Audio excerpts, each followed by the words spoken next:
Not all experiences lead to wisdom. Hey, welcome back to the Church Staff Book Club. My name is Jonathan Malm. And I'm Jason Young. We are now on chapter 6 of our book, How to Get a Return on Failure. If this is your first time tuning into the Church Staff Book Club, our goal is that we would learn together. It's literally what you would have if you're on church staff, if you're doing a book together. Each episode, we pick a book. We do one chapter of that book throughout 9, 12, however many episodes it's going to take us to get through the book. And our hope is that we can kind of summarize the content. So whether you're reading the book, whether you're not reading the book, you'll get something from this episode, but also bring our own context, maybe apply it a little bit better, especially for this book, which is not for church staff necessarily. It's more of a leadership book. It's really more of a personal development book for leaders that we can really contextualize it for churches. So this chapter 6, really for me, it was about getting out of your comfort zone. That was kind of how John Maxwell introduced the chapter. But what did you feel like this chapter was really about, Jason?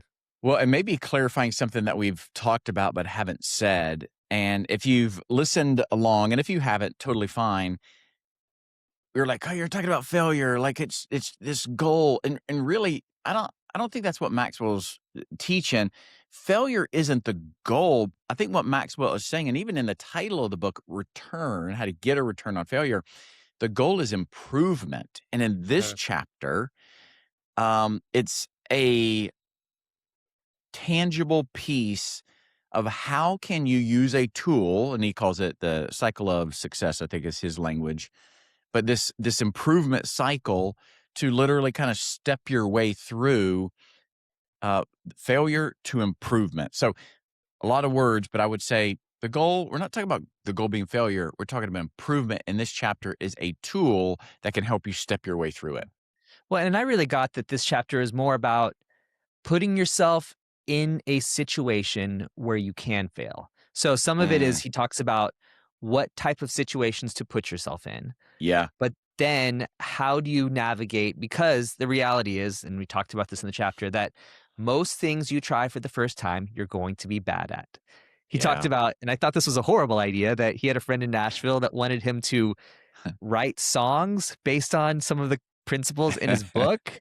Yeah. I'm like, the preachiest songs in the world. It seems like such a bad idea, but I respect the idea that John was like, okay, I'm going to try to write a song based on my books. And yeah, his first product was really bad, apparently. Yeah. That makes sense because he's not a songwriter. Yeah. I tell you, there is a phrase, the very first, probably within the first, 10 sentences, there's a phrase in there and like you can't, probably see it on my end, but growth demands temporary surrender of security. And so he's quoting a journalist, and I thought, man, so the question is, do I want to grow? And if I do, it's not optional. It demands temporary surrender. So it's not this forever surrender of, but what is it that I'm surrendering? Something that all of us want, security. Yeah. And so it's like, am I willing to put myself, am I willing to put it, whatever it is, out there? And I love how he references one of the professors in a class titled Failure 101. And it was interesting. These students say, we're going to build a kite that can work in a hurricane, or, we're just ridiculous examples. But it's like, I think this happens from childhood into adulthood for many people. Is childhood, we live in this wonder, right? Mm-hmm. And we don't think about all the limitations. We don't measure failure. Yeah. But then something happens when we step into adulthood that now our risk-averse score increases, some more than others. But I love the invitation, is what you just said, the invitation of, okay, what if you had a step-by-step way to step into failure, or test something, and then what if you could just kind of work your way through it so it could be better? Would that lower that risk-averse score, that you might be more inclined to say, you know what, okay, I have a plan of this cycle of how I can improve whatever it is I'm doing Yeah. to make something better. And that's what the chapter really shows us is, yeah, there is a tool. And so anyways, I think that a tool can help you because then you don't feel like you're figuring out on the fly, like, I'm gonna build this plane as I fly. But you've got something that you can step in with and that you can use to help you navigate through. Yeah, I've been in a season right now where I'm learning a lot. I've embraced this AI coding stuff, and I'm regularly experimenting with new things. He talks about in this chapter the idea that we need to learn, unlearn, and relearn things, right? Yeah. So I'm very much in that learning, unlearning, and relearning, where I am it feels like play, honestly, for me. It almost Mm, feels like I'm doing a video game, like I'm playing a video game, and love I that. made a video game with Claude Code recently. But it's I'm experimenting, testing the boundaries. I'm really rapidly learning and rapidly failing even. Yeah. I tried to build this, I work in a co-working space, and I tried to build this display that has, like, a slideshow, and it has questions that asks everyone in the room to answer the questions, then it kinda, like, has, like, live our answers up there that we can, like, talk about, and it's this big thing, and I failed probably 15, 20 times on getting it up and running. Like, I bought the Mm, wrong technology, I bought the wrong and then finally I got it up. I got it up yesterday, and I'm so excited. It's finally running, right? But, like, it's such a great experience because I'm learning, I'm failing, and I'm testing my capacity so that I can use that knowledge that I'm learning from doing this thing to mm, apply to a bigger goal that I have. yeah. I have bigger goals to use Claude Code with. And so I'm testing right now in small, ultimately it's not gonna matter if this fails, right? Like, okay, I wasted $100 on technology and it's a bummer and I wasted a lot of time on it, but I learned a lot from it. And that's really what I feel like this chapter is about is getting in that learning zone, out of that comfort zone, Yes. in that situation where you can fail, and then learning, unlearning, relearning every single day, and that's what gets us to the success cycle. And I wanna talk Yeah. about that. Well, Yeah. you first, yeah. Well, you just said something that it's maybe just a reminder. We've talked about like how we think or feel maybe around failure in previous episodes, but one thing just to remind ourselves, which is crazy to think about, is sometimes we can think about failure as a threat to us. Mhm. And when we think about whatever is a threat to us, the one part of the brain, the amygdala, is this threat detector, right? Well, what's interesting is the same part of the brain that feels physical pain is the same part of the brain from a threatened perspective that can feel this social or rejection pain. Hmm. And so, like, threat, rejection, failure, like, it's very, very real thing. And I think as we step into it, another part that's encouraging is what you just said. I've heard forever, like, experience is the best teacher. And, I'm Yeah. like, I used to think, oh, yeah, that makes sense. As I've gotten older and I've gotten experience and have met people with experience, I'm like, wait a minute. What if experience isn't the best teacher? What if the way we evaluate the experiences we have, and again, this chapter gives us a cycle to use, a cycle of improvement. What if evaluated experience is the best teacher? And so, like Yeah. you just said, you tried and you evaluated it. Next one, tried, evaluated it, learned, tried, and so that's exactly what you did. And then you got to a place that just took a lot of that. So if you're listening, you're watching right now, and you're like, man, I got a lot of experience. Cool. And how do you evaluate those experiences? And what if that is your leadership accelerator? So just something Yeah. to ponder. I think there's an important tension here, and this is a tension that I felt reading the book, is that not all experiences lead to wisdom. Mm, Meaning, I mean, I think about this with a podcast. For the longest time, I tried to launch a podcast maybe in my 20s, and I was like, "That's it. Podcasts are of no value to me." Obviously, they're of value. I see everyone launching a podcast. Like, podcasts are, like, in their heyday still, right? But the lesson that I need to learn from my failure was not that podcasts have no value. It was that podcasts without a strategy of content are not going to work well. mm. And so that was something that I needed to unlearn, that false learning that I had from a failed podcast, and I needed to relearn the correct lesson. I think about that with relationships, like you get into a relationship and this person is just abusive to you, and so you say all men or all women are abusive. You learn the wrong information, right? And Mm, we can very yeah. much there's this book that I read a long time ago. It's called How to Think Like Einstein.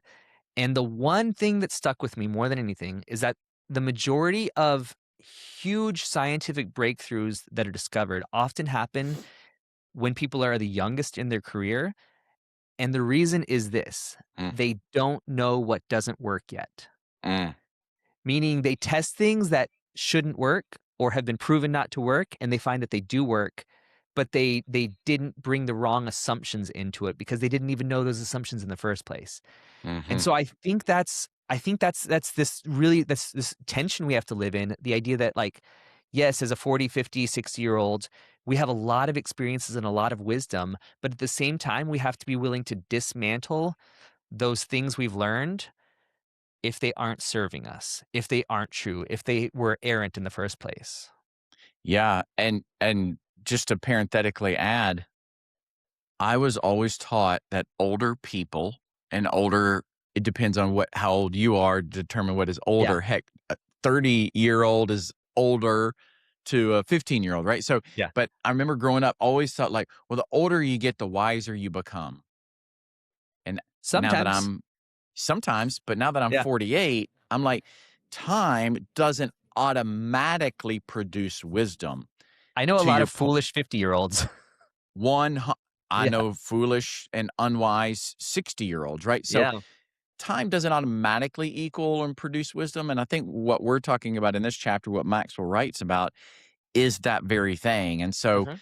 anyways, I know we'll talk through some of these elements, but I think what you said is right on, and Yeah. like how we can actually be wise as leaders. What's a thing that we can do to get there? Yeah, so, I mean, we can go through real quickly the success cycle, which is test, fail, evaluate, learn, improve, and then re-enter the race, I think was the 6. Did I get all 6 right? Yep. Uh, Test, fail, evaluate, learn, improve, reenter. Yep. yeah, so for me, the first one where he talks about tests. So you, A, test a new method, and Hmm. then B, let go of an old method. Hmm. So testing a new method, I think about, we worked at a church. I worked at a church, and this was whenever online marketing was pretty in its infancy. Like, Facebook ads were just starting, and one day we were going to renew our Yellow Pages ad, and we just evaluated. I don't know, someone, either me or my brother who worked with me. I don't know. Someone was like, "How many people find us by the Yellow Pages?" And we just evaluated that, like, it wasn't what people were using anymore as the internet was becoming the bigger portion, right? Like, people were Googling us, people were finding us. So we got rid of our Yellow Pages ad, which was the industry standard. You always have a Yellow Pages ad for everything. You show your service times. Like, this is a non-negotiable. And we got rid of a lot of our marketing uh budget, and we were able to put Hmm. it more toward Facebook ads, and we found a bigger return because we tried a new technique, which was, I didn't know anything about Facebook ads. This was the first time that I'd done a Facebook ad. Now I'm spending, 5, 6,000, $7,000 on online ads, right, every month. It's not a big deal, but then it was scary to spend $400 on Facebook marketing because, like, it Hmm. was a new untested quantity, but it's a change that we made. It put us in a position for failure, but we learned a lot through it. And so we let go of a new method, and or let go of an old method and embrace a new method. And I think there's a lot of times we're living in an AI world, right? Like, the internet was this one bubble, social media was another bubble, and now we're in this AI bubble. What are some things you need to try as a church in that bubble that are terrifying and that put you in a position of failure? Uh, I don't know. That's something, that's a kind of a challenge that I want to present to people. But in that test a new method, what new methods are you going to test? And to add, um, if you, the senior leader, the senior pastor, executive pastor, if you're not willing to do this, then you're saying intentionally or unintentionally to, if you have other people on your staff or key volunteers, that it's not okay for them to do that. And so really you're saying, hey, here's what we're going to do. We're going to normalize testing. right? We're going to normalize, in essence, failure. Yeah. And then we're going to learn, we're going to evaluate it, blah, blah, blah. We'll get there in a second. But I think to your point, this very thing is you, the leader, you're the thermostat setting the temperature of, are you willing to test? I'm in a season that there are typical ways, typical learning experiences for, church staff, executives, and, business world. And I'm like, do we have to do it this way? And Yeah. so I'm working on some new ideas to roll out that's really the antithesis of the traditional way. And people are like, yeah, you do know that's not going to work. I'm like, have you tried it? And then you know that? Well, Yeah. no, just when I compare it to, X, it doesn't work. I'm like, actually, that fuels me because what if it will work? And what if it's the very thing that unlocks whatever it is that we need to unlock in the life of a leader? And so to your point, it's, you know what? Let's test and know that it may or may not work, but we'll talk through the cycle. So I'm with you on the testing.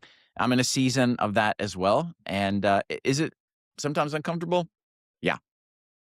And an important detail in that testing is that environments and situations change. So in the next part, he talks about fail.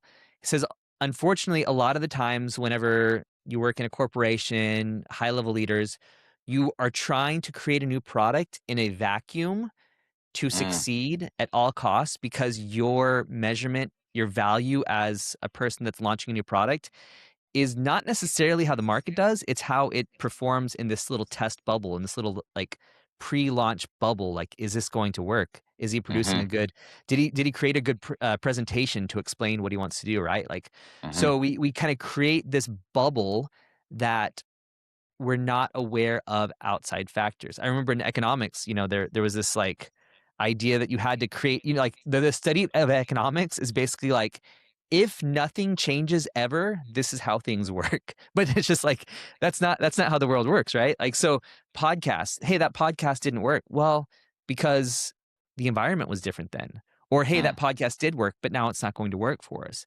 And I think so often we forget changing mentalities, changing environments, changing technologies. And so the things that served us in the past or didn't serve us in the past, it might change. And we have to be aware of the external forces. And that kind of leads to, like, constantly testing. Even an yep, idea that didn't work 2 or 3 years ago, maybe you test it again because things might have changed. And we yeah, can't control those. We can't fully evaluate external factors. We don't know. I'm planning something, right now that 3 months from now, the technology might make it obsolete or might make it not work. And so we have to still just try and still test and be willing to fail when the market or when the external factors or whenever the congregation, whatever it is that we have no control over, whenever they don't act the way that we thought they would act. yeah. So if you're testing and you're failing, I think in that cycle that Maxwell gives us, the evaluate aspect might be the part we either avoid, we might undervalue, and or we rush past. Yeah. And when I think about the evaluation, it means, and some of us aren't good at this. Me too. It means I got to slow down, not move on so fast to the next thing, but intentionally evaluate it. And look, hey, I bet you watching, listening right now, Jonathan, you, me, we've all experienced failure. But I think my question is, how many of us have ever paused long enough without rushing past to like study it, to Yeah. evaluate it, right? So to increase our awareness, to maybe give us some wisdom from it. So I love this part, and if Maxwell was here today, he might highlight the fact that like this is really really critical. Don't zoom past it. Yeah. Yeah. In And fact, go ahead. that's ultimately the thing I think he's talking about the most in the book is the evaluation process. I think, especially when it comes to things that are relational in nature, we tend to, and maybe this is a white person thing, I don't know, like, it might be different culturally, but we tend to uh, pretend it never happened or not address the elephant in the room. Um, I know in a lot of interpersonal situations, like, once the heat of the argument or once the heat of the conflict is done, we just pretend it didn't happen. and there's no evaluation. Like in a good relationship, you're like, hey, we had a really big argument just now. What was that about? What was underlying that made that a failure in our relationship just now? And Mm. let's address that. But a lot of times, and this is what counseling does really well, couples counseling, is that you present to the counselor this big argument that you both had, and the counselor helps you dismantle the mess of it and say, what was, they help you evaluate that failure in your relationship to say, what was underneath all of that? What Yeah. was the dysfunction that we can tweak to fix for next time? So we do that, we should be doing that hopefully in our relationships. A lot of times we don't, and that leads to very unhealthy and toxic relationships. But that same sort of thing needs to be applied toward, you almost need on staff like a failure counselor on staff. Be like, hey guys, let's evaluate what just happened. What made that not work? There should Yeah. almost be. I don't know. I always loved whenever I was on staff at a church. My role was the devil's advocate. I Oh, was they always loved like, you. hated me. Yeah. Anytime an idea was presented, like, hey, we should do this. I'm like, why? I would just poke holes in every single thing that came up. It's like they wish they had a little button of a trap door that like dropped Jonathan to the bottom of the They're like, floor. okay, Like, enough of oh, there, Jonathan today. He's that's done. right. There, that's right. Hey, you know But what? it led to some really good things. It led to a lot of failures too, because sometimes I said Sure. why on things that, like, hey, there was a good reason that thing that we didn't do was not done. But Yeah. sometimes I think we came up with some really innovative ideas. So I don't know if this is helpful or not to you listening, watching right now. We're going to put up on the website a tool for you, a download, free download. And it On fits here between, churchstaffbookclub.com. churchstaffbookclub.com, between, evaluate and learn. It's a tool that you can use for yourself, by yourself, for you, and a tool, same tool, but applied to your team. It's called a failure debrief loop. So think about it as a simple, practical, non-complicated way to help you and your team like slow down long enough, evaluate, whatever it is before you move on. And so it just kind of, it'll be a free download. It's a tool, lets you debrief, which we're not great at doing, but it fits nicely here just to mention it between evaluate and learn. So we'll make sure we get that up on the site for you to download. Yeah, and that is the fourth, right? Yeah, the fourth thing in the success cycle is learn. That's right. And John Maxwell talks about in this book that a lot of us fail to learn. We maybe evaluate, but we fail to actually incorporate it into. Yeah. So I wonder, what are some practical ways that we could actually learn this? He didn't really talk about this, but like, what are some ways that we can? I mean, is it as simple as like writing a sticky note on the mirror and saying, hey, this is why something didn't work? Is that a simple way to do it? Like, just to kind of remind yourself. So as you're approaching the next thing, like how can you make sure that this lesson is not lost, I guess is what the question is. Yeah. There could be a variety of things to think about. I think there's a temptation as leaders, and this is this is the whole kind of impetus of this podcast, is sometimes I think we try to learn alone, and we try to evaluate alone, and we try to, learn whatever it is on the valuation and implement alone. And sometimes doing it solo isn't as effective as you think. And you're like, man, I just wish I had others. So one way to learn is to not do it alone. Maybe there's a person on staff or a key volunteer or somebody in your church you can trust. Or if you're listening right now and you're in the business world, maybe there's somebody, that you have. So one, it's removing the pressure to evaluate and learn alone. The second is a posture that, hey, I am open and I am teachable. And I think that's a huge part. And it comes down to, and this language has been around for years, but having a fixed mindset and a growth mindset. Carol Dweck did a lot of work, and many of you may have read her book on, growth versus fixed mindset. And this is one of those moments where it comes into play that you can really determine which mindset you have. Fixed being, it's immovable. It is what it is. I am who I am. Things are going to change. That's the way people are. It's the way I am. Versus, I can learn new things. I can implement new things. I can grow in this, things of that nature. So part of it is, posture, mindset, curiosity. I think another part is not falling in love with knowledge, but falling in love with learning. Knowledge is simply information given to you. Knowledge is kind of a learning, static thing, it's right? yeah, and it's overwhelming. I say today about this generation, younger generation. I mean, I have 2 kids. I'm referencing. They don't need help with more knowledge, Yeah. right? They don't need help The with more knowledge is easy information. to come by. Bro, it's like it's in our on our finger at our fingertips. What they need help with, and I think this is where learning comes in, they need help with the interpretation of the information that is coming them at breakneck speed. So for you, that's Yeah. why I say don't do this alone, interpretation. So those would just be like super quick tips. Don't do it alone. Have a posture of curiosity. Have a growth mindset over a fixed mindset. You know, uh, don't fall in love with learning, or excuse me, don't fall in love with knowledge slash Knowledge. information. Fall in love with learning, which is learning is actually what transforms you. Um, It's putting the knowledge into the places that the knowledge needs to be in your life, right? yeah, which is really where he takes Actively. us next. Yeah. Is okay. So what you evaluated? So what you learned? What do you do with that? And then I love Yeah. that he leads us back into, okay, well, let's improve this thing. And I think I want to make a comment here because this is something I am so guilty of, and it has hurt me, is when I have attempted to make improvements, I have tempted to make improvements like all at the same time in all of these different areas. Yeah.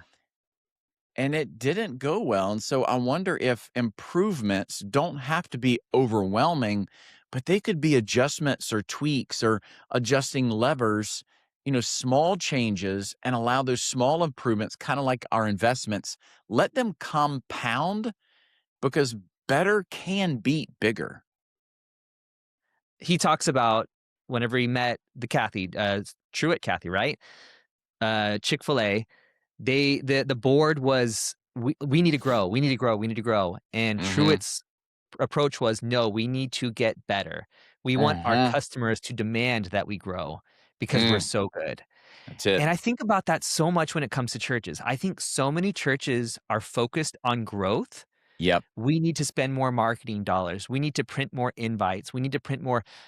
But, and I think that's one of the misconceptions people have of mega churches is that like that church is only worried about growth. Maybe that's the truth, Mm, and that can be an accurate, an accurate accusation of some mega churches, right? But the reality is the best ones, if a church is excellent, meaning, man, that ministry was directly pointed at my life, at my children, at whatever it equipped me for the work of the ministry, right? Is the way that scripture says it, right? Like yeah. it is supposed to equip us, right? Church is supposed to equip us. So if the church is excellent at equipping, churches will grow. Like a church that is excellent will grow. You don't even need to focus much on marketing because that's when people will invite their friends. This church, that sermon that pastor gave, or that kids ministry, my kids asking about God is talking about God during the week, right? Like Mm, I need you to go here too because it's been changing my life, right? Like the excellence is so much what we need to focus, improving more than growing, because the improvement, like you said, will lead to growth. yeah. Improve in such a way that people demand you grow, right? Like that's the goal. And I loved the way he said that. Like, I mean, Chick-fil-A is the model of excellence, right? Like the fact that a fast food restaurant is like considered a model of excellence is insane to me. When I think about McDonald's, I'm like, do not do what McDonald's does. But Chick-fil-A, I'm like, yeah, do what Chick-fil-A does, Mm, because they focused on improvement over growth. And then the growth was demanded, which I think is such a, what if we approached our churches like that? Like, hey, don't try to oh, grow your yeah. ministry. Just Yeah. make it stinking amazing, and then the growth will Yeah. happen.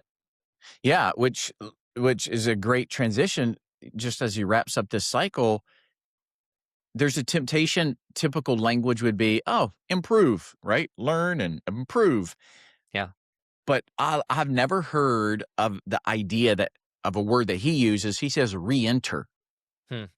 and AKA get your butt back in there, man. Let's Yeah. keep doing this thing, because if you are evaluating and you're learning and you're improving, but you don't re-enter, you don't jump back in there, then all of that means nothing. And it's going to take courage from you. Doesn't mean you're not afraid, but Yeah. get your butt back in there, jump back in there, um, and just keep doing this thing over. That's why it's called a cycle. Test it again. and just repeat all of these things. And so I just love the language of re-enter, because for many of us, when failure happens, we exit. Those that are successful might, quote, exit temporarily, but maybe they're over here exiting to the evaluation and learn and It's exit improving. to evaluate, and then you That's go right. jump back in, and you go right That's back right. into that test a new method. Yep, Like, okay, that's it. now we learned. What do we test next?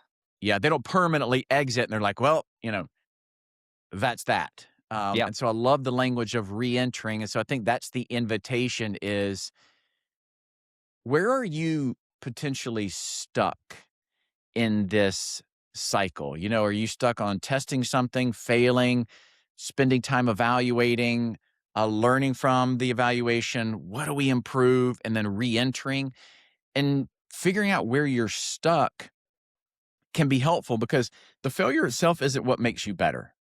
It's the evaluative effort, which is a discipline, but and consistent discipline that leads to making you better. But just the reflection alone doesn't make you better.